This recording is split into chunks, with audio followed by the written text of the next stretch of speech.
അല്ല, അദ്ദേഹം വളരെ കൃത്യമായിട്ട് ആ കാര്യം പറഞ്ഞല്ലോ. ഒരു പാർട്ടിയിൽ നിന്നപ്പോൾ ആ പാർട്ടിയുടെ സ്പോക്സ് പേഴ്സൺ കൂടിയായിരുന്നു അദ്ദേഹം, അല്ലേ? അപ്പൊ ആ പാർട്ടിയുടെ ആശയങ്ങൾ പ്രചരിപ്പിക്കുന്ന ചുമതല അദ്ദേഹത്തിനുണ്ടായിരുന്നു. അദ്ദേഹം അത് എത്ര വളരെ മനോഹരമായിട്ടാണ് അദ്ദേഹം പറഞ്ഞത്. കാഠിന്യമേറിയ വാക്കുകൾ തർക്കത്തിലും അല്ലാത്തതും ഞാൻ ഉപയോഗിച്ചിട്ടുണ്ട്. ഇത് പാർട്ടിക്ക് വേണ്ടിയാണെന്ന് പറയും. അത് എല്ലാവരും അങ്ങനെയല്ലേ, പാർട്ടിക്ക് വേണ്ടി പോകണം. അങ്ങനെയാണെങ്കിൽ ഞാൻ പാലക്കാടത്തെ LDF സ്ഥാനാർത്ഥി മുഖ്യമന്ത്രി പിണറായി വിജയനെ കുറിച്ച് പറഞ്ഞ വാചകങ്ങൾ നിങ്ങളൊന്ന് ആവർത്തിച്ചൊന്ന് പറഞ്ഞേ, അല്ല ഒന്ന് പറഞ്ഞേ. അതുപോലെ ഒന്നും അദ്ദേഹം പറഞ്ഞിട്ടില്ല.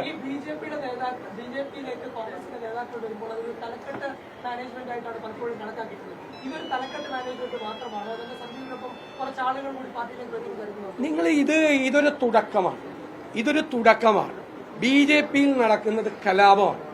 കാരണം കുറെ അഴിമതിക്കാരുടെ, കള്ളപ്പണക്കാരുടെ, ഹവാല ഇടപാടുകളുടെ എല്ലാവരുടെയും കൂടി ഒരു നേതൃത്വമാണ് കേരളത്തിലെ BJPയിലുള്ളത്. അദ്ദേഹം ഈ BJP സംസ്ഥാന പ്രസിഡന്റ് എന്ന് പറയുന്നത് സംസ്ഥാന മുഖ്യമന്ത്രി പിണറായി വിജയന്റെ ഔദാര്യത്തിൽ നിൽക്കുന്ന ഒരാളാണ്. നന്ദിയുള്ള ആളാണ് കേരളത്തിലെ മുഖ്യമന്ത്രി ശ്രീ പിണറായി വിജയൻ. അദ്ദേഹത്തിന്റെ കേസുകളിൽ സഹായിച്ചപ്പോൾ പകരം കൊടകര കുഴൽപ്പണ കേസിൽ പ്രതിയാകേണ്ട BJP സംസ്ഥാന പ്രസിഡന്റ് സാക്ഷിയായി. മഞ്ചേശ്വരം കോഴക്കേസിൽ 12 മാസം കൊണ്ട് പ്രോസിക്യൂഷൻ കൊടുക്കേണ്ട കുറ്റപത്രം 17 മാസം കൊണ്ട് കൊടുത്ത് ഡിസ്ചാർജ് മേടിച്ചു, ഇല്ലേ? കോടതി എന്താ പറഞ്ഞത്? ഒരു ഡിലേ കണ്ടോൺ ചെയ്യാനുള്ള ഒരു പെറ്റീഷൻ പോലും പ്രോസിക്യൂഷൻ കൊടുത്തില്ല.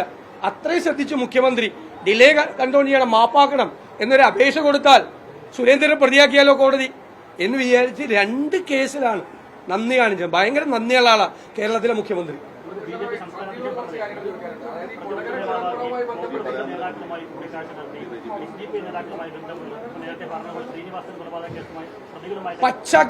പച്ചക്കള്ളം. അതാണ് BJP നേതൃത്വം.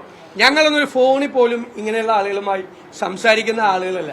ഇതൊക്കെ ഞങ്ങൾ തൃക്കാക്കര, പുതുപ്പള്ളി ഉപതെരഞ്ഞെടുപ്പുകളിൽ, പാർലമെന്റ് തെരഞ്ഞെടുപ്പിലൊക്കെ ഞങ്ങളുടെ ക്ലാരിറ്റിയാണ്, ഞങ്ങളുടെ സെക്യുലർ സ്റ്റാൻഡാണ്. ഒരു വിട്ടുവീഴ്ചയില്ല. ഭൂരിപക്ഷ വർഗീയതയെയോ ന്യൂനപക്ഷ വർഗീയതയെയോ ഞങ്ങൾ താലോലിക്കില്ല. ഒരു തരത്തിലും വോട്ട് കിട്ടാൻ വേണ്ടിയോ ജയിക്കാൻ വേണ്ടിയോ ഒരാളെ സൂചിപ്പിച്ച് അതിന്റെ പുറകെ ഞങ്ങൾ പോവില്ല. ആ സെക്യുലർ പൊസിഷനിങ് ആണ് വളരെ ക്ലിയർ. ഇതൊക്കെ പച്ചക്കള്ളമാണ്.